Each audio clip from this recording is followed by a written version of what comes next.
Ang kwentong ito ay hango sa totoong buhay. Mula ito sa isa nating kabayan na itago na lang natin sa pangalang Rodel. Walang eksaktong taon. Probinsya ng Bukidnon. Nang mga sandaling ito, isang lalaki ang natagpo ang patay sa loob ng kagubatan. Wakwak ang tiyan. May marka ng kagat sa leeg mula sa hindi kilalang uri ng hayop.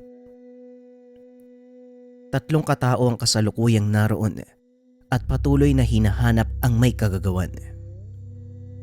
Walang nakitang bakas sa lupa ang mga ito.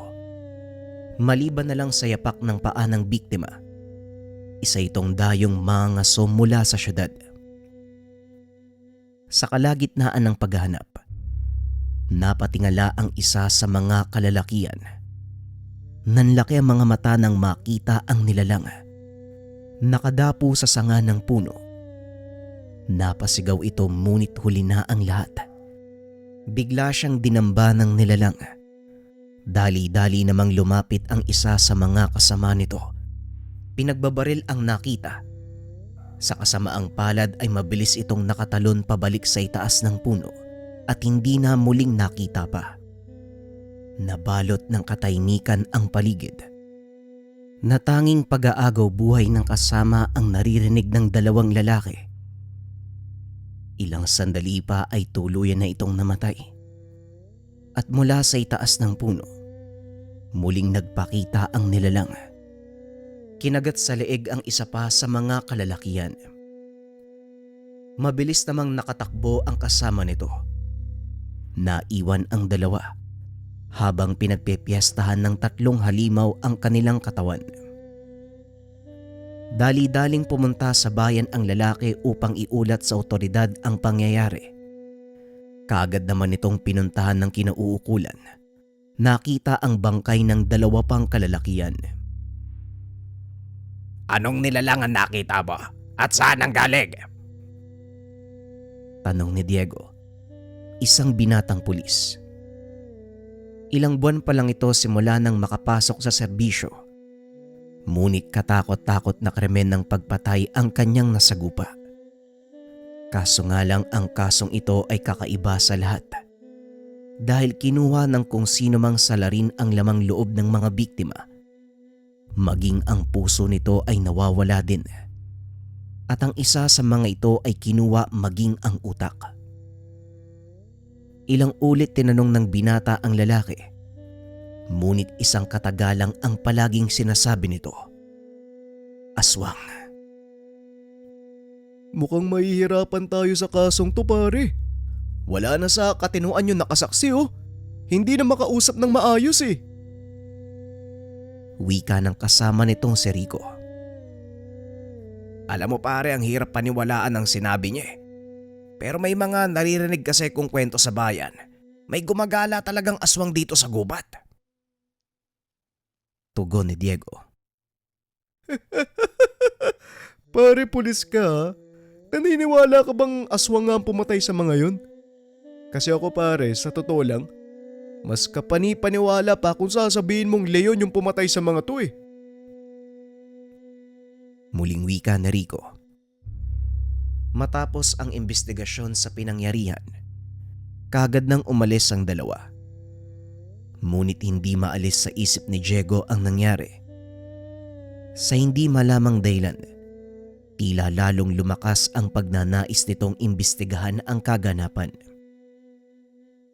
Pare, sasama ka ba? Lalabas sa mga tropa eh. Wala naman tayong pasok bukas. Wika ni Rico. Nakaupo lang si Diego sa kanyang mesa habang tinitignan ang mga larawan ng biktima. Hindi mo na siguro pare. May pupuntahan kasi ko ngayon eh. Tugon ni Diego. Ay nako, wag mo sabihing iniisip mo pa din ang tungkol sa kaso. Pare, walang pasok oh. Paminsan-minsan magpahinga ka. Muling wika ni Rico. Kayo na lang pare. Sa susunod na lang ako. Makakalbo ko na maaga kakaisip kung paano ipapaliwanag kay Hepe tong kaso na to eh. Tugon ni Diego. O sige, ikaw din. Walang sisiyan ha. Muling wika na Rico. Matapos ay kagad na itong umalis. Nang wala na ang mga kaibigan ay dali-dali itong lumabas ng opisina. Sumakay ng sasakyan. Balak nitong puntahan ang baryong malapit sa pinangyarihan ng krimen. Ang plano ng binata, magtanong sa mga residente tungkol sa gumagalang kwento. At para hindi mapaghalataan, nagtanggal ito ng uniforme. Kahit papano ay may kakilala naman si Diego sa lugar. Ito ang balak niyang puntahan. Medyo malalim na din ang gabi ng mga oras na yun. Kaya naman wala nang masyadong tao sa labas. Maging ang kakilala ni Diego ay nagulat sa biglaan niyang pagsulpot. O Diego, naligaw ka ata. May operasyon ba kayo dito sa baryo? Wika ng matanda na ang pangalan ay Mang Omar. Wala naman, Manong. Pero may ilang katanungan ako sa inyo tungkol sa mga bangkay na nakikita malapit dito. Tugon ni Diego. Ganun ba? Tumuloy ka muna, tamang-tama. Mag-isa lang ako dito ngayon Ay sandali igagawa kita ng kape. Muling wika ni Mang Omar. Kagad nang pumunta sa kusina. Pagbalik nito ay hindi na nagsayang ng oras si Diego. Manong, gusto kong malaman ng totoong kwento sa mga aswang na gumagala dito sa inyo. May alam ka ba tungkol doon? Tanong ni Diego. Matagal ng kwento ang mga aswang sa lugar na ito. Pero wala talagang nakakapagpatunay kung totoo ba sila. May ilang nagsabi na nakakita, pero wala namang pruweba. Bakit mo naman naitanong? Tugon ni Mang Omar. Ako po kasi ang may hawak sa kaso nung pagpatay sa dalawang lalaki. Maswerteng nakaligtas ang isang kasama nila. Pero hindi na rin makausap ng maayos Paulit-ulit ba namang sinasabi yung salitang aswang? Kaya hindi maalis sa isipan ko ang posibilidad na aswang nga ang may gawa nito. Wika ni Diego. Sabay lapag ng mga litratong nakuha sa mismong lugar. Nanlaki ang mga mata ni Mang Omar at bigla itong napatayo. Mas makakabuti kung umiwas ka na lang, Diego. Sa mga pinakita mo sa akin, walang duda na aswang nga ang may gawa niyan. Mapanganib kung susuungin mo ang ganitong gula. Tugon ni Mang Omar. Ngunit sa halip na mawalan ng loob, lalo pang naging interesado ang binata. Hindi pa ako nakakakita ng totoong aswang, Manong. Alam mo ba kung saan ako makakakita? Wika ni Diego. Napatingin ng matanda sa kanya at pinalo ito sa ulo. Nasisiraan ka na ba? Pinapaiwas ka na nga Hahanapin mo pa kung nasaan sila. Wika ni Mang Omar. Biro lang, Manong. Alam mo naman kung ano ang trabaho ko, di ba? Ang totoo, pumunta ako dito para kumustahin ka. Tugon ng binata. Sinabi niya ito para lang mapalagay ang loob ng matanda. Sa loob ng maiksing panahon ng pagkakadestino niya sa lugar, naging malapit na ito sa pamilya ni Mang Omar. Sa kaloob-looban ng binata, kailangan niyang tuklasin ang totoong dahilan ng kamatayan ng mga kalalakian. Magpapaalam na sana ang binata nang biglang bumuhos ang malakas na ulan. Nako, mukhang hindi ka pa makakauwi, Diego. Ang mabuti pa dito ka na matulog. Wika ni Mang Omar. Ipinagpatuloy ng dalawa ang kwentuhan hanggang sa madako sila sa usapan tungkol sa mga aswang. Pinaliwanag ng matanda ang tungkol sa kumakalat na kwento. Ang pinag-ugatan ng kwento ng mga aswang ay ang mga dating naninirahan sa baryong ito. Ilang taon na din ang nakalipas bago kami dumating dito. Usap-usapan ang tungkol sa isang pangkat o angkan na naninirahan sa mismong lugar. Wika ni Mang Omar. At ayon pa dito, kakaiba ang ugali ng mga ito, lalo na ang kanilang mga itsura. Ayon sa mga nakakita ay punong-puno ng tato ang katawan ng mga taong ito. Mapababae o lalaki, wala din silang nakitang mga bata. Dahil sa pagiging iba ng mga taong ito sa karamihan, madalas silang hinuhusgahan. Hanggang sa umabot sa puntong pinagbibintangan sila ng mga kamalasang nangyayari sa paligid. Sa kabila ng mga maling bintang, nanatiling tahimik ang pamayanang ito. Hanggang sa nagkaroon na ng kaguluhan na naging dahilan ng paglantad ng totoong katauhan ng mga naninirahan sa lugar na iyon. Tahimik na natutulog ang pamayanan nang pasukin sila ng mga taong bayan. Ang dahilan ng mga ito ay napakaraming hayop ang namatay ng gabing iyon. Sila ang pinagbibintangan, lalo pat nagkalat sa paligid ang mga bungo ng mga hayop. Hindi naman nagawang may pagtanggol ng mga ito ang kanilang sarili, dahilan para mapahamak ang kanilang mga nakakatanda. Dahil sa galit, nagpasya ang mga itong lumaban, na siyang naging dahilan ng kamuntikang pagkaubos ng mga taong nakatira sa katabing bayan. Ayon sa mga nakaligtas, tanghaling tapat ng sumalakay ang mga nilalang. Walang pinatawad ang mga ito, mapabata o matanda. Walang awa nilang pinagpapapatay. Matapos ang kaganapan, bigla na lang naglaho ang mga nakatira sa pamayanan. Ang tanging naiwan na lang ay ang mga tahanang itinayo. May ilang ebidensyang nakapagpatunay na aswang nga ang mga nakatira sa lugar. Ngunit sa tagal ng panahon, tuluyan na itong nakalimutan ng mga tao. Balik tayo sa kwento. Kung ganon, alamat lang palang pinagmulan nito, Manong. Tanong ni Diego. Hindi ko masasabing alamat ang pinagbulan ng kwento. Dahil kung talagang kukwentahin, hindi pa lalagpas ng 20 taon ang nakalipas matapos mangyari ang nasabing kaguluhan. Sa katunayan, may mangilan-ngilan pang kubo ang naiwang nakatayo. Natatakot ang mga taong galawin dahil may mga nakita silang bagay na bago sa kanilang paningin. Tugon ni Mang Omar. Kung ganon, Manong, pwede niyo po ba akong samahan? Gusto ko makita ang sinasabi niyo. Wika ni Diego. Gabi na, Diego. At isa pa madulas ang daan papunta doon. Kung gusto mo, bukas ng umaga puntahan natin ang lugar. Tugon ni Mang Omar. Natuwa naman si Diego. Sa isip nito may patutunguhan din pala ang kanyang pagpunta sa lugar.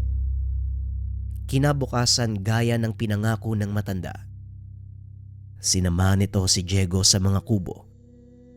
Walang pagdadalawang isip na inusisa ng binata ang mga ito. Nakita ni Diego ang mga kakaibang kagamitan na noon pa lamang niya nasilayan. Habang nagmamasid ang binata sa loob ng kubo, nagpaalam si Mang Omar na babalik sandali sa kanilang tahanan. Ilang minuto pa ang nakalipas. Biglang nakarinig ng pag-iyak ng sanggol si Diego. Lumabas ito ng kubo. Tinignan kung gaano kalayo ang susunod na tahanan. Napagtanto nito na malayo na masyado para magkaroon ng sanggol sa paligid. Nagpatuloy pa rin ang pag-iyak, kaya pinili niyang mag-ikot. Laking gulat ni Diego nang makita ang isang sanggol na nakalapag sa lupa. Nakabalot ito sa itim na tela. Mapapansin ang hugis kalahating buwan na naroon sa dibdib ng bata. Mabaging langit. Saan naman kaya nanggaling ang sanggol na to? Sinong walang pusong ina ang nag-iwan sa kanya dito? Tanong ni Diego sa sarili. Nakiramdam ang binata sa paligid. sa pagbabakasakaling naroon pa ang nag-iwan ng sanggol. Ngunit wala ng tao sa paligid, maliban sa kanya at sa ilang dumadaan mula sa kabundukan. Kinuha ng binata ang sanggol. Ilang sandali pa ay dumating na si Mang Omar. Laking gulat ng matanda nang makita nito ang dalang sanggol ni Diego. Oh, ay saan naman ang galing ang batang yan? Abay mukhang kakasilang pala nga. Tignan mo, sariwa pa ang pusod. Abat lalaki pa. Wika ni Mang Omar habang binubuksan ang nakabalot na lampin sa sanggol.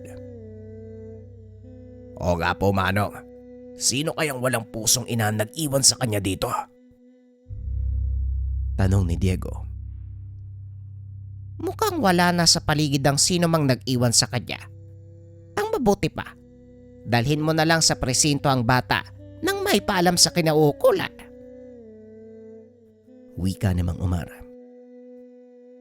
Mabuti pa nga, Manong. Ay sige po, kailangan ko nang umalis. Tugon ni Diego. Kaagad na itong nagpaalam. Pagdating sa presinto, inulat ng binata ang tungkol sa sanggol. Dinala ito sa ospital para matignan kung may sakit ang bata. Wala namang nakitang mali ang mga doktor. Ngunit nagpasya ang ospital na pansamantalang iwan ang sanggol. Baka sakaling may maghanap dito. Kaso nga lang lumipas ang 3 araw. Nakatanggap ng tawag si Diego na walang naganap sa bata. Kaya kagad niyang pinunta ng ospital at sa hindi malamang dahilan, nakapagpa siya itong ampunin ng sanggol. Dinala niya ito kay Mang Omar. Natuwa naman ng matanda dahil mahilig din ito sa mga bata. Kung gusto mo, dito mo na iwan ang sanggol. Kapag magtatrabaho ka, kunin mo na lang kapag gabi na. Wika ni Mang Omar. Magandang ideya yan, Manong. Nakakaawa din kasi siguro. Paraan ito ng Diyos kaya buong puso kong ampunin ng bata. Tugon ni Diego. Nga pala, anong ipapangalan mo sa kanya? Muling tanong ni Mang Omar. Siguro, Rodel. Rodel ang pangalan niya, Manong. Ito na ang naging simula ng malaking pagbabago sa buhay ni Diego. Ginampanan nito ang pagiging ama sa sanggol na si Rodel. Ngunit lingid sa kaalaman nito na may taglay na kakaibang lihim ang pagkatao ng bata. Natuklasan ito ni Mang Omar nang minsang iwanan ni Diego si Rodel. 6 na buwan pa lamang ang sanggol. Kalong-kalong ng matanda. Walang ano-ano ay biglang nagpakita ang galit na toro. Walang ibang mapuntahan ng matanda kung hindi bumalik sa pinanggalingan. Dahil napakatarik ng daanan, nahirapan sa pagtakbo si Mang Omar. Sa kasamaang palad ay natalisod ang matanda at nabitawan si Rodel. Humagis ito paitaas. Isang malaking nilalang ang nagpakita at sinalubong ng malakas sa suntok ang toro. Napalingon si Mang Omar. Nakitang bumagsak ang malaking hayop habang nakatayo sa harap nito ang nilalang. Unti-unting lumiit ang katawan nito hanggang sa bumalik sa totoong anyo. Salamat sa Diyos at ligtas ka, Rodel. Ako hindi ko alam ang gagawin ko kung may mangyaring masama sa'yo. Pero teka, nasa na yung malaking lalaki? Wika ni Mang Omar habang dinadampot ang sanggol. Yun ang unang beses na nagpakita ng kakaiba si Rodel. At kahit nasaksiyan nito ni Mang Omar, pinilit nitong guni-guni ang lahat. Kaso nga lang sa ikalawang pagkakataon, kitang-kita mismo ng 2 mata ng matanda ang unti-unting pagbabagong anyo ng sanggol. Ito naman ay nang minsan silang pasukin ng mga tulisan.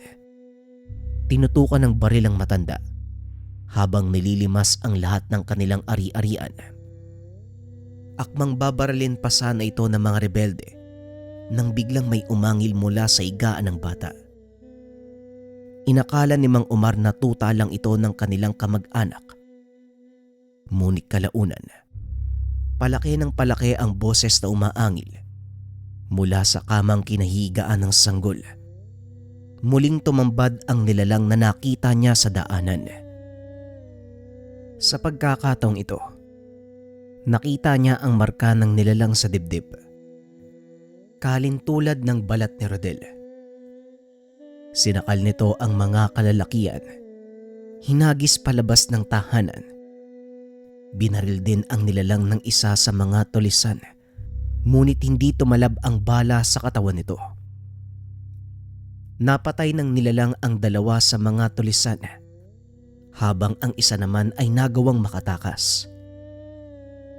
Nang wala na ang mga ito, muling naglaho ang nilalang at tumambad sa harapan ng matanda. Ang noon ay walang buwang gulang na si Rodel. Mabaging langit. Totoo ba itong nakikita ko? Nag-ampon si Diego ng isang halimaw. Wika ni Mang Omar habang pinagmamasdang umiyak si Rodel. Kalaunan ay kinalong niya ito upang patahanin. Ano bang sekreto mong bata ka? At saan ka nang galing? Naku, sana naman. Hindi ka kumakain ng tao. Muling wika ni Mang Omar. Pinili ni Mang Omar na ilihim kay Diego ang mga nangyari sa takot na baka kung anong gawin ni Diego sa bata at hindi ito maniniwala sa kanya hanggat hindi nakakakita ng pruweba. Hanggang sumantong ang sanggol sa edad na 5 taon. Nang mga sandaling iyon ay sigurado na si Mang Omar. Nakakaibang nilalang ang nagtatago sa katauhan ng bata. Walang kaalam-alam si Diego sa nangyayari. Alam ni Mang Omar, hindi ito maniniwala hanggat hindi nakikita ng sariling mga mata. Isang gabi, habang tahimik na natutulog ang sanggol, nakarinig si Diego ng mga alulong. Saktong nakitulog ito sa tahanan ni Mang Omar dahil kinabukasan ay may lakad silang 3 ng bata. Bumangon si Diego at pinakiramdaman ng paligid nang may kung anong kumalabog sa kanilang bubong. Napabalikwas si Mang Omar dahil yumanig ang bubong ng tahanan. Lumapag ang kung anong nilalang sa kanilang bubungan. Anak nang, ay sino ba namang siraulo magbabato ng bubong? Sandali lang, antayin niyo ako. Nang makita niyong hinahanap niya. Hindi na naituloy ng matanda ang sasabihin dahil inawat ito ni Diego. Dahan-dahang tumayo ang binata. Kinuha ang baril sa ilalim ng kanyang unan. Marahang naglakad palabas ng tahanan. Maingat itong naglalakad habang nakatutok ang baril sa harapan. Tinignan nito ang bubong ng tahanan pero wala naman siyang nakita. Nanatili pa ng ilang sandali ang binata at laking gulat nito. May kung anong naglalakad mula sa kanyang likuran. Paglingon niya, isang nilalang na may ulo ng baboy ramo ang tumambad sa kanya. Akmang sasagpangin siya nito nang biglang lumitaw ang isa pang nilalang. May mahabang buhok. Nagliliwanag na kulay pula ang mga mata. Napakatalas ng kuko na halos kasing laki lang ng batang Rodel. Hinawakan nito sa ulo ang nilalang at itinulak palayo. Naglaban ang mga ito hanggang sa tuluyang tumakbo ang nilalang. Habulin pa sana ni Diego ang nilalang, ngunit pinigilan na ito ni Mang Omar. Diego, huwag mo nang sundan, delikado. Aswang ang isang yon. Wika ni Mang Omar. Napalingon si Diego. Nakita ang nilalang na nagligtas sa kanyang buhay. Tinutukan niya ito ng baril at akmang papuputokan na sana. Bigla itong tumakbo papunta sa likuran ni Mang Omar na tila takot na takot. Ano ka ba, Diego? Ibaba mo ang baril mo. Tinatakot mo ang bata. Wika ni Mang Omar. Laking pagtataka ng binata sa sinabi ng matanda. Bata, anong sinasabi mo, Manong? Halimaw ang nilalang na yan, kaya lumayo ka sa kanya, Manong. Tugon ni Diego. Hindi mo nauunawaan ang lahat, Diego. Ibaba mo ang baril mo bago ko pa makasakit. Wika ni Mang Omar. Marahang ibinaba ni Diego ang armas. Saka pa lamang lumabas ang nilalang sa likod ni Mang Omar. Tumambad sa binata ang marka nitong kalahating hugis ng buwan. Nanlaki ang mga mata ni Diego dahil unti-unti nitong napapagtanto ang ibig sabihin ni Mang Omar. Manong, sino ang nilalang na yan? At bakit mo siya tinawag na bata? Tanong ni Diego. Gusto ko nang sabihin sa iyo ang katotohanan noon pa. Pero nagdadalawang isip ako. Alam kong hindi ka maniniwala sa mga maririnig mo. Ang nilalang na ito, walang iba kung hindi si Rodel. Pagpapaliwanag ni Mang Omar.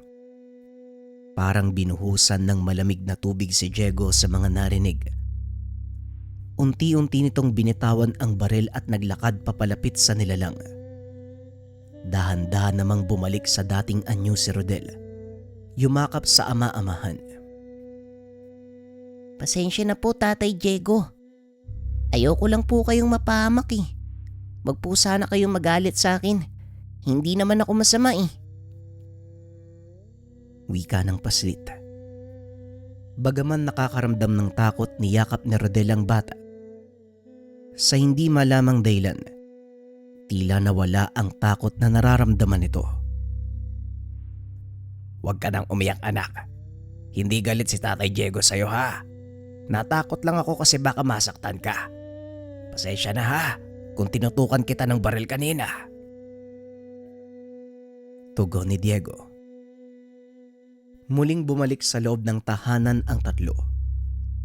Naupo sa higaan ni Rodel si Diego at habang pinapatulog ito, pumasok si Mang Omar sa silid upang kausapin si Diego. Napakahimbing ng tulog ni Rodel. Ay parang walang nangyari ano.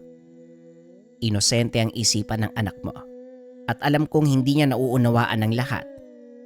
Sana magkaroon ka ng sapat na pasensya para ipaunawa sa kanya ang lahat. Wika ni Mang Omar. Tumayo ang binata. Inayang lumabas ng silid si Mang Omar. Naupo ang mga ito sa mesa at doon ipinagpatuloy ang usapan. Gusto ko mang gawin yon, Manong. Pero sa totoo lang, hindi ko rin alam kung saan magsisimula.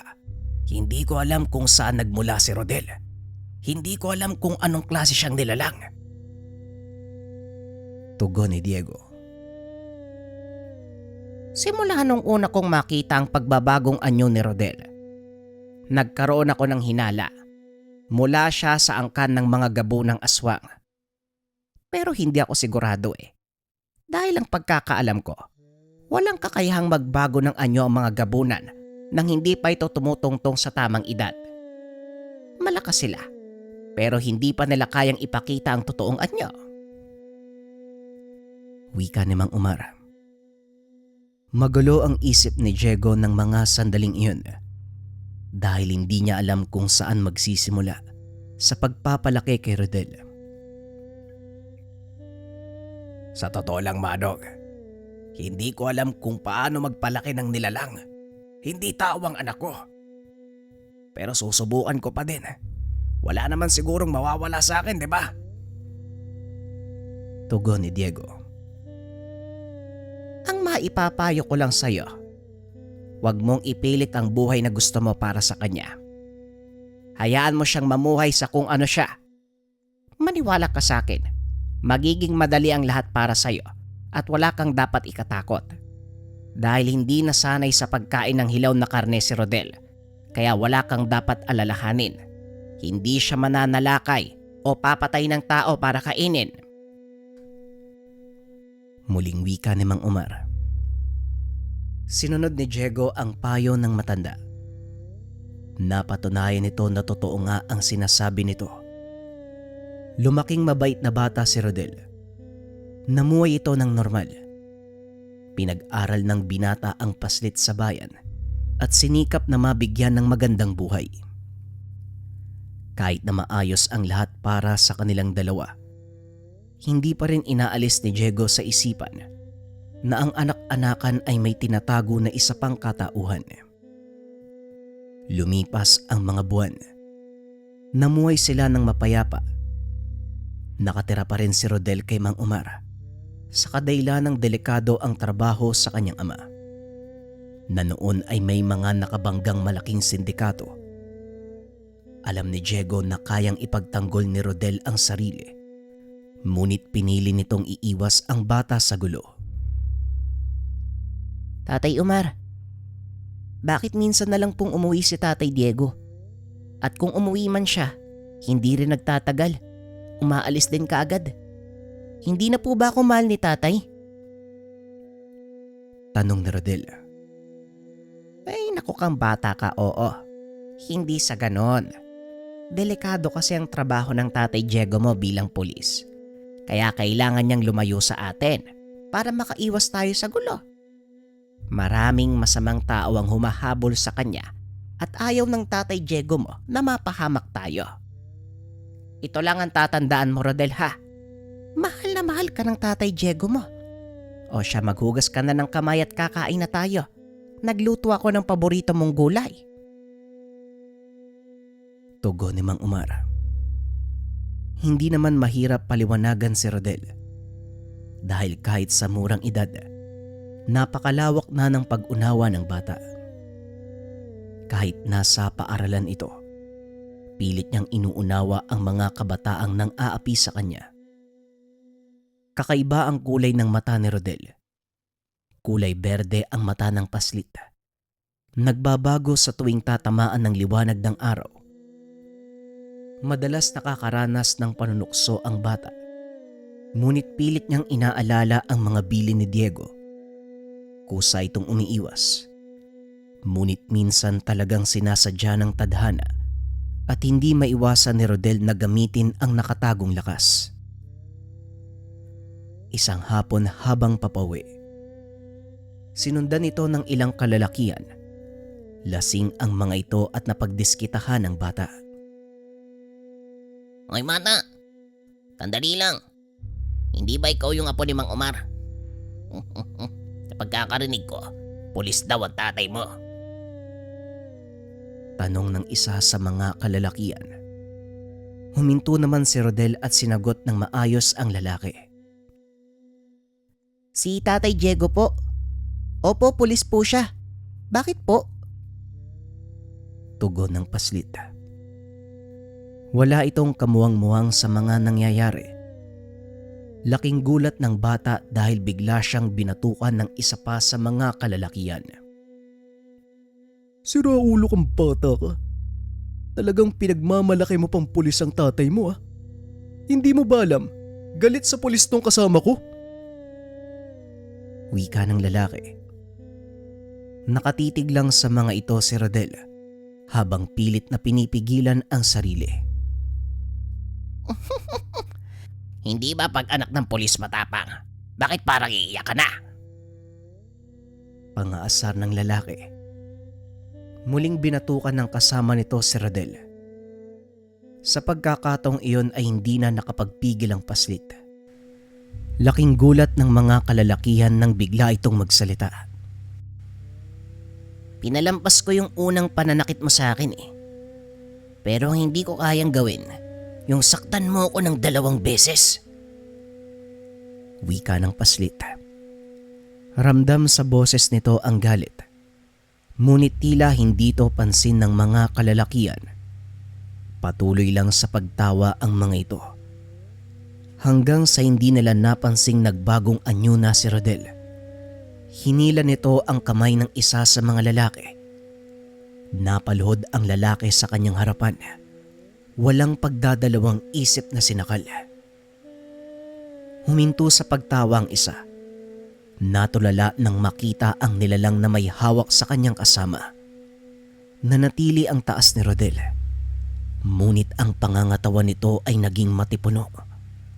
Kulay itim ang balat Natatakpan ng maputing balahibo ang kanyang balikat, pababa sa kanyang braso.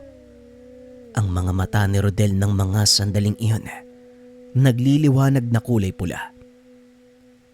Hindi na nakaalis ang lalaki dahil sa sobrang takot. Ibinalibag ni Rodel ang sakal-sakal nitong lalaki, dahilan para may masmasan ang kasama nito at tumakbo palayo habang sumisigaw. Demonyo! Saklolo! Saklolo! May demonyo! Hinayaan na ito ni Rodel. Binitawan nito ang lalaki at kagad nang tumuloy pauwi ng tahanan ni Mang Omar. Pagkarating sa lugar ay pinaliwanag niya ang nangyari. Bigla namang nag-alala ang matanda dahil paniguradong malalaman ng taong bayan ang nangyari. Hindi nga ito nagkamali dahil ilang minuto ang nakalipas. Sumugod sa kanilang tahanan ang kapitan kasama ang dalawang kalalakian. Ayan, Kapitan. Yan yung batang may alagang demonyo. O ikaw, ilabas mo yung alaga mong demonyo kung ayaw mo masaktan uli. Wika ng lalaki. Magandang hapon, Kaumar. Pasensya na po kayo ha. Pero nakatanggap kasi ako ng sumbong. Nakakita daw ng demonyong dalawang to. Ang tinuturo yung apo mo. Sinakal daw ng nasabing demonyo. Itong isa sa mga nagsumbong. Wika ng kapitan. Natawa si Mang Omar dahil sa mga narinig. Kapitan naman, amoy lambanog pa ang dalawang yan ano? Tignan mo nga yung itsura ng mga yan. Mukhang hindi pa nakakauwi galing sa inuman. Naniniwala ka sa kanila. Tignan mo yung apo ko. Mukha ba nag-aalaga ng demonyo to? At saka teka, pinagbantaan mo yung apo ko na sasaktan mo uli. Ang ibig sabihin lang nun, nasaktan mo na ang apo ko kanina. Hindi ba, Kapitan? Siya mismo ang nagsabi ano? Ako nga ang dapat magreklama. Tugon ni Mang Omar. Nilingon ng kapitan ang dalawang kalalakian. Saka pa lamang nito napagtanto. Lasing nga ang dalawa. Umamin din ang mga ito sa pambabatok nila kay Rodel. Ay kung ganon, wala na pala tayong dapat pag-usapan. Alam nyo kayo dalawa, umuwi na kayo ha. Matulog kayo. Nang mawala yung kalasingan ninyo. At sa'yo naman, Mang Omar, pasensya na ho sa istorbo. Naway hindi na umabot kay Diego ang nangyari ha. Ay pasensya na ho kayo talaga. Wika ng kapitan. Huwag ho kayo mag-alala. Hindi ito makakarating sa kanya, Kapitan. Tugon ni Mang Omar. Kagad nang nagpaalam ang kapitan. Pinagpipilitan pa rin ng dalawang kalalakihan ang kanilang nakita. Ngunit hindi na naniwala ang kapitan. Nang makalayo na ang mga ito ay kinausap naman ni Mang Omar si Rodel. Ano ba kasing ginawa mo sa mga yon, bata ka? Tanong ni Mang Omar. Sila naman po yung nauna, Tatay Omar. Galit daw po sila kay Tatay Diego, kaya binatukan ako ng 2 beses ng mga yon. Sabi ni Tatay, wag ko daw po hahayaan na saktan ako. 1 beses lang dapat. Pag 2 beses na, aba, ibang usapan na yun ha. Tugon ni Rodel. Napasapo na lang ng noo ang matanda. Ay nako, ito talagang si Diego oo. Kung ano-ano ang sinasabi sa'yo. O siya, mag-ayos ka na nang makakain ka ng merienda. Wika ni Mang Omar. Pagdating ni Diego, sinabi nito ang nangyari. Pinagsabihan niya ang binata. Mali ang itinuro mo sa anak mo, Diego. Tignan mo, kamunti ka na siyang mapahamak.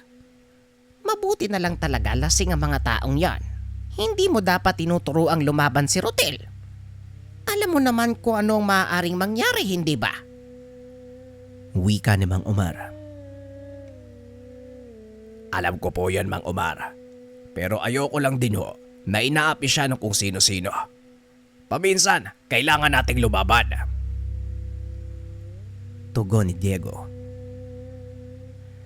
Kung sa bagay tama ka, ay sana lang hindi niya napuruhan ng mga nakabangga niya.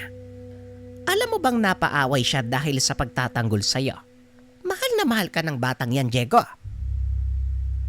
Wika ng matanda habang pinagmamasdan si Rodel na naglalaro. Alam ko po yon, Manong. Pero kailangan kong tanggapin ang katotohanan na malahot madali. Hahanapin ni Rodel ang totoo niyang pinanggalingan. Nakakalungkot lang na hanggang ngayon, wala pa rin akong makuhang kasagutan. Tugon ni Diego. Tungkol naman sa bagay na yan, Diego. Hayaan mong ang panahon ng magbunyag ng katotohanan. May dahilan kung bakit hindi mo pa din nahanap ang pinagmulan ni Rodel. Sa ngayon, maging masaya ka dahil nandito siya sa'yo at namumuhay ng normal. Patay sa kanyang totoong pagkatao. Alam kong masalimuot ang buhay ng mga nilalang na nang iwan sa kanya doon sa lugar. Wika ni Mang Umar. Lingid sa kaalaman ng mga ito. Unti-unti nang lumalapit ang pagkakataon para malantad ang totoong pagkakakilanlan ni Rodel. Isang umaga walang pasok si Diego. Nagsisibak ito ng kahoy sa bakuran ng matanda. May napadaang tao at humingi ng tubig na maiinom. Maulang galang na po. Maaari bang makahingi ng tubig na maiinom? Malayo pa kasi ang pinanggalingan ko. Wika ng lalaki. Kaagad namang tinawag ni Diego si Rodel. Pagdating ng paslit ay bigla itong natigilan habang nakatitig doon sa lalaki. Tay, lumayo ka sa kanya. Isa po siyang halimaw. Wika ng bata. Dali-daling tumakbo si Rodel para harangan ang ama. Ano bang ginagawa mong bata ka? Humingi ka ng paumanhin sa bisita natin. Manong, pasensya na po kayo ha. Sandali lang po at magpapakuha ko ng tubig. Sige na, Rodel. Kumuha ka ng tubig. Huwag nang matigas ang ulo. Tugon ni Diego. Kaagad namang sumunod ang paslit at muling nagsalita ang lalaki. Hindi na nakakapagtaka na makita ng batang yan ang totoo kong anyo. Isa siya sa amin. Maraming salamat sa pagpapalaki mo sa kanya. Wika ng lalaki. Nagtaka si Diego sa mga sinabi nito. Ano pong ibig niyong sabihin, Manong? Tanong ni Diego. Kapwa natin malalaman kung ano ang ibig kong sabihin. Hanggang sa muli. Napadaan lang ako dito para tignan ang kalagayan ng bata. Tugon ng lalaki. Kaagad na itong umalis sa lugar. Hindi na nagawang habulin ng binata ang lalaking iyon. Mabilis itong naglaho. Ilang sandali pa ay dumating na si Rodel bitbit ang tubig. Nasaan na yun? Nasaan na yung lalaki na yun, tay? Tanong ng paslit. Umalis na siya, anak. Nga pala, talaga bang nakita mong halimaw siya? Tugon ni Diego. Naaamoy ko po, tay. Pareho kami ng amoy. Tugon ni Rodel. May biglang pumasok sa isipan ng binata. Alam niyang ito lang ang paraan para malaman ang totoong pinagmula ng bata.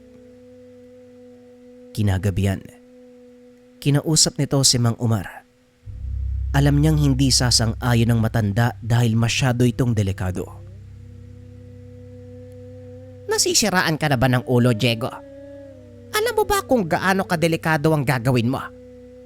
Ipapahamak mo si Rodel at hindi ako makakapayag. Wika ni Mang Umar. Alam ko, Manong. Pero ito lang ang paraan para malaman ni Rodel ang totoo. Tugon ni Diego. Masyado pang maaga, Diego. Hindi pa kayang unawain ng bata ang magiging sitwasyon. At isa pa, maayos namang namumuhay si Rodel kasama natin. Wika ni Mang Umar. Oo, Manong. Masaya din ako dun eh. Pero pareho nating alam na hindi nating pwedeng ipagkait sa kanya ang totoong pinagmulan. Tugon ni Diego. Hindi na nakapagsalita si Mang Omar dahil alam nitong may punto ang binata. Hindi nila pwedeng panghawakan habang buhay si Rodel dahil sa totoo nitong pagkatao. Anong balak mo sa kanya ngayon? Tanong ni Mang Omar. Susubukan kong hanapin ang lalaking yon. Baka sakaling makakuha ko ng kasagutan sa kanya. Tugon ni Diego. Nang mga sumunod na araw ay hinanap nito ang lalaki. Ngunit ni maliit na bakas. Walang nakita si Diego. May pagkakataon pang isinama ng binata si Rodel. Ngunit bigo pa rin itong mahanap ang lalaki. Dito na nagtaka si Rodel. Hindi na napigilang magtanong. Bakit po ba natin hinahanap yung taong yun? Hindi bang sabi ni Tatay Omar, iwasan daw natin siya? May kasalanan ba yun sa'yo? Tanong ni Rodel. Parang gano'n na nga. Kaya kailangan natin siyang mahanap. Tugon ni Diego. Biglang natuwa si Rodel sa sinabi ng ama-amahan dahil para sa kanya isa itong laro. At dahil din dito, natuklasan ni Diego ang totoong kakayahan ng kanyang ampon. Dahil walang makitang kasagutan sa bayan, pinili nitong galugarin ang kagubatan. Kasalukuyan silang naglalakad at nabagot si Rodel, kaya nagpaalam ito sa kanyang ama. Tay, dito po muna kayo ah. Hindi na nagawang pigilan ng binata ang paslit dahil napakabilis nitong tumakbo. Ilang sandali lang, hila nito ang malaking baboy ramo. Pambihira kang bata ka. Saan mo nahuli ang isang yan? Tanong ni Diego. Hindi na nagsalita pa si Rodel. Dahan-dahan itong lumingon sa pinanggalingan. Laking gulat ni Diego. Isang laksa ng malalaking baboy ramo ang papasugod sa kanila. Saka pa lamang nagsalita si Rodel. Eto po tayo, kasama po nila ang isang to. Wika ng paslit. Dali-daling hinila ni Diego ang kamay nito. Mabilis na tumakbo papalayo sa lugar. Sa hindi malamang dahilan, nakaramdam ng kasiyahan si Diego na noon pa lamang niya naranasan. Habang tumatakbo palabas ng kagubatan, tinitignan nito si Rodel. Nakitang masaya ang bata sa kanilang ginagawa. Ay nako, ikaw talaga. Kamunti ka na tayo doon ah. Ano ba kasi ginawa mo? Hinabol ka ng mga baboy rabo. Tanong ni Diego. Wala naman po tay. Gusto ko lang po sana magdala ng pasalubong para kay Tatay Omar. Kaso, hindi ko na malayan na may mga kasama pala yung baboy ramo. Tugon ni Rodel. Laking gulat nito dahil hila-hila pa rin ang paslit ang baboy ramo. Aba ayos ka talaga. Hindi mo nabitawan yung baboy ramo ah. Matawa-tawang wika ni Diego.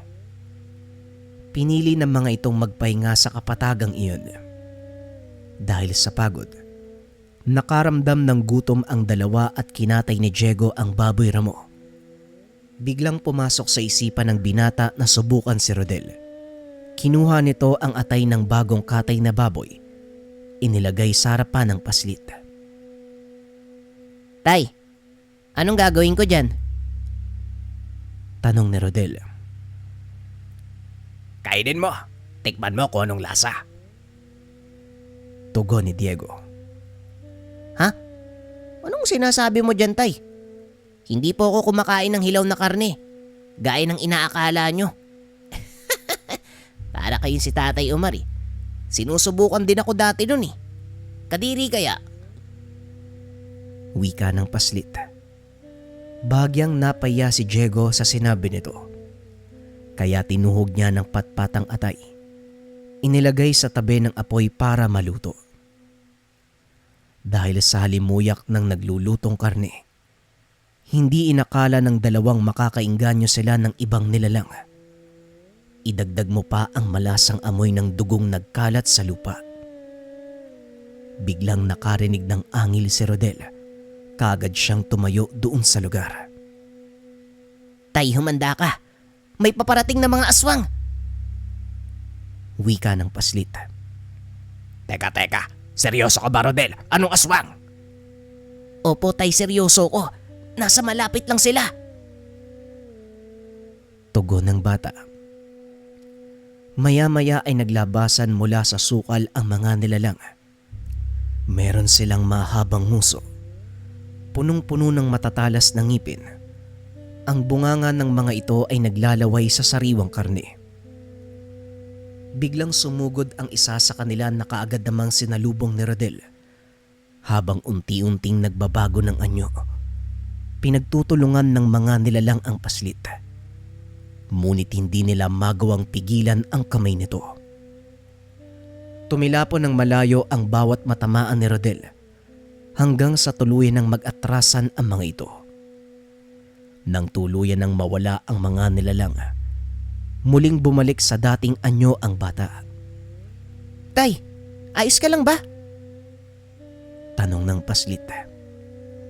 Napansin ni Diego ang pagliwanag ng balat ni Rodel sa dibdib. Kaya alam niyang may kinalaman nito sa totoong pagkatao ng binata. Ayos lang ako, Rodel. Ikaw nga ang dapat kong tanungin eh. Ayos lang po ko, tay. Umalis na po tayo dito. Baka dumami pa sila eh. May nararamdaman pa akong paparating eh. Pag-uusap ng dalawa. Ilang sandali nga ay may isang lalaking nagpakita mula naman sa kabilang dako ng kagubatan. Ngayon, hindi mo na maitatanggi ang totoong pagkatao ng batang yan. Kagaya ng sinabi ko sa'yo, isa siya sa amin. Isang pagkakamali ang pagdala mo sa kanya sa gubat na ito. Wika ng lalaki. Napagtanto ng binata. Ito ang lalaking nangingi sa kanya ng tubig. Sandali lang. Di ba ikaw yung nangingi ng tubig sa akin? Hindi kita maintindihan. Anong ibig mong sabihin? Tanong ni Diego. Oo, ako nga. Pero hindi ito ang tamang lugar para pag-usapan ng tungkol sa bagay na yan. Sa susunod na pagbilog ng buwan, dadalaw ako sa inyo at doon natin pag-uusapan ang lahat. Sa ngayon, umalis na muna kayo dito. Mag-ingat kayo sa daan palabas. Tugon ng lalaki. Sa pagkakataong iyon ay naramdaman ni Diego na kalmado si Rodel. Hindi kagaya ng una nilang pagkikita. Nakamuntikan ng salakay ng bata ang lalaki. Kung ganon, aasahan kita. Mauna na kami. Wika ni Diego. Kagad na silang umalis sa lugar.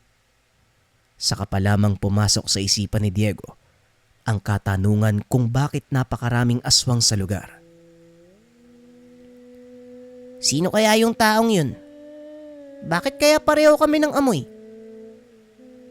Tanong ni Rodel. Ang sabi niya, kabilang ka daw sa kanila eh. Ang ibig sabihin kagaya mo siya. Kaya siguro pareho kayo ng amoy. Tugon ni Diego. Hindi nito inaasahan ang susunod na tanong ng bata. Bakit naman nila ako magiging katulad? Hindi ba anak niyo ko, tay? Nasaan nga pala si nanay? Wala akong narinig tungkol sa kanya. Lalo na kay Tatay Omar walang sinasabi. Tanong ni Rodel. Hindi kagad nakapagsalita si Diego. Kaya inulit ni Rodel ang tanong. Tay, nasaan po ba si nanay? Ano kasi anak, ang totoo. Hindi ko alam kung nasaan ang nanay mo. Siguro. Ay nako talaga. Oras na para sabihin sa'yo ang katotohanan. Pero sana, huwag kang magalit sa akin sa... Hindi na ituloy ni Diego ang sasabihin. Bigla na lang may tumangay kay Rodel palayo sa lugar. Dali-dali niya itong hinabol. Sinubukang barilin. ngunit hindi niya ito magawang patamaan. Hindi ba sinabi ko sa inyo na lumayo na kayo sa lugar na ito? Nagulat si Diego nang biglang sumulpot sa tabi niya ang lalaki. Napakabilis itong kumilos. Sinundan nito ang nilalang na tumangay kay Rodel. Hindi naman nagpahuli si Diego. Mabuti na lang, nasa gawing bukana na sila ng ilog, kaya medyo mababa na lang ang damo. Nakikita ng binata kung saan papunta ang nilalang. Huminto ito sa malawak na pangpang ng ilog habang hawak sa leeg si Rodel. Huwag na huwag kayong magtatangkang lumapit kung ayaw niyong laslasan ko ng leeg ang batang to. Nakatayo lang si Diego ng mga sandaling iyon. Sa hindi malamang dahilan ay kampante ito at mahinahon, kahit alam niyang nasa panganib ang buhay ng anak-anakan. Ikaw ang dapat makinig sa sasabihin ko. Bitawan mo ang batang yan kung ayaw mong magkapira-piraso. Wika ng lalaki. Tumawa ng malakas ang aswang. Akmang kakagati na ang leg ni Rodel. Nang bigla siyang suntukin ng bata, natanggal ang isang pangil nito.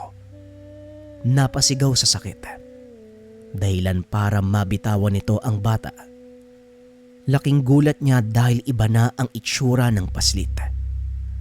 Hindi pa man ito nakakabawi sa natamong pinsala, bigla na naman siyang sinuntok ni Rodel, dahilan para tuluyan itong mawalan ng malay. Nakita mo na kung ano ang ibig kong sabihin, binata. Ngayon umalis na kayo dito. Sa susunod ko na ipapaliwanag ang lahat. Wika ng lalaki. Kagad na ding hinila ni Diego ang kamay ni Rodel. Ngunit laking gulat nito. Bigla siyang binuhat ng anak-anakan. Mabuti na lang at madilim ng mga sandaling iyon, kaya wala nang masyadong tao sa daanan. Nanatili si Rodel sa ganong anyo hanggang sa makarating sila sa tahanan ni Mang Omar.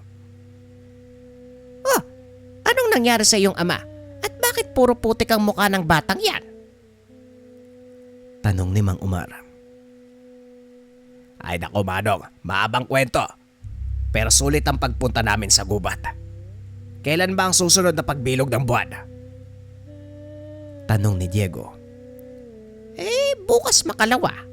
Teka, ano bang sinasabi mo? Muling tanong ni Mang Omar. May bisita tayong paparating sa araw na yon, Manong. Siya ang sasagot sa lahat ng tanong natin tungkol sa pagkatao ni Rodel. Tugon ni Diego. Bisita ba ka mo? At sino naman ang bibisita sa atin? Muling tanong ni Mang Omar. Basta Manong, mag-intay na lang ho kayo. Siguradong magugulat kayo sa mga masasaksihan niyo.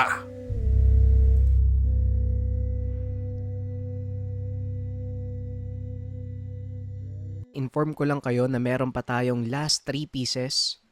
Tignan na lang sa screen. Ito yung pangil ng baboy ramo na may kasamang gabay medalyon. Ang bisa nito kabal sa katawan at pampalakas ng katawan. Kung sakaling interesado kayo mga kabayan, nasa comment section ang link para maka-order. Again mga kabayan, last 3 pieces na lang tayo. Ang susunod na stock na to hindi ko alam kung next month or next month pa uli magkakaroon.